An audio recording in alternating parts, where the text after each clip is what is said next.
পাঠান ছবি যেন শাহরুখ খানের কামব্যাকের ট্রেলার। পিকচার আভি বাকি হ্যাঁ মেরে দোস্ত। মনে মনে বোধ হয় শাহরুখ খানের পাঠান সেলিব্রেশনে এমনটাই ভেবেছিলেন, কারণ যখন প্রথম শাহরুখ খানের জওয়ান ছবির ট্রেলার মুক্তি পেয়েছিল ঠিক সেই সময় ঝড়ের গতিতে তা ভাইরাল হয়ে যায়। শাহরুখ খানের কথায় তার জীবনের সেরা অ্যাকশন ছবি জওয়ান। রোমান্টিক হিরোকে এবার দক্ষিণী স্টাইলে অ্যাকশনে মরিয়া ভক্তরা। আর রাত 2টো সিনেমা দেখতে গেল রায়গঞ্জ মাল্টিপ্লেক্সে। তেও শাহরুখ খানের ফলোয়ার্স এবং রায়গঞ্জের বিধায়ক কৃষ্ণ কল্যাণীও জওয়ান সিনেমা মাল্টিপ্লেক্সে বসে দেখেন।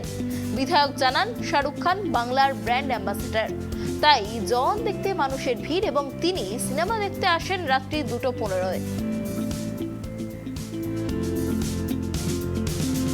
রায়গঞ্জ একটা হিস্ট্রি ক্রিয়েট করবে। রায়গঞ্জ একটা স্মল টাউন হতে পারে, কিন্তু উৎসাহ রায়গঞ্জের মধ্যে কম নাই। আজকে লিভিং অফ স্ট্যান্ডার্ডে রায়গঞ্জের হাই, সেটাই আজকে প্রথমখানে রইল। আর যেখানে নাইট কুইন বলা যায় মুম্বাইকে, কলকাতাও নাইট লাইফ চলে, কিন্তু আজকে রায়গঞ্জবাসী দেখিয়ে দিল যদি কোনো ভালো কজ থাকে, কোনো ভালো মুভি থাকে, রায়গঞ্জ পিছিয়ে নাই। রায়গঞ্জেও নাইট লাইফ হতে পারে।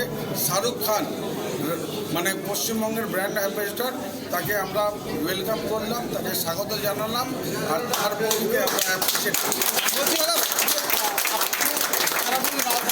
এবং বিভিন্ন জায়গায় কর্মসূচি থাকা সত্ত্বেও গভীর রাতে যে দেখা যাচ্ছে আপনাকেও এই সিনেমা হলে দেখা যাচ্ছে, এবং দেখা যাচ্ছে আপনার সঙ্গে অনেক আপনার সহকর্মী, দলের সহকর্মীরা রয়েছে, কী বলবেন? শুনেন, আমি ফার্স্ট রায়গঞ্জবাসীর জন্য, আর রায়গঞ্জবাসী যে হিসাবে উৎসাহ প্রকট করলো, তো সেই উৎসাহতে আমি সামিল হয়েছি। আর এই উৎসাহতে সামিল হয়ে সত্যি আমি নিজেকে আনন্দিত মনে করি। শাহরুখ ফলোয়ার্স একদম 100%। উনি ওয়েস্ট বেঙ্গলের ব্র্যান্ড অ্যাম্বাসেডর, আমরা সবাই শাহরুখ খানের ফলোয়ার। হ্যাঁ, একদমই তাই।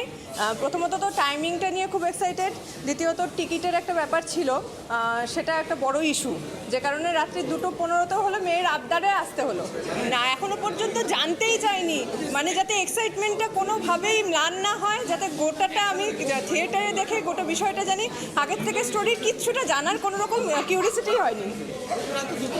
হ্যাঁ, দুটোই তো। এটাই তো, যদি স্পেশাল স্ক্রিনিং করানো হয় তাহলে সেটা ফ্যানরা যদি না থাকে তাহলে আর কে থাকবে? বলতে পারেন যে অনেকদিন পরে একটা ভালো কিছু দেখার কিছু রিভিউ পাচ্ছি, সেরকম শাহরুখ বলেই হতো রাত্রি 2টো।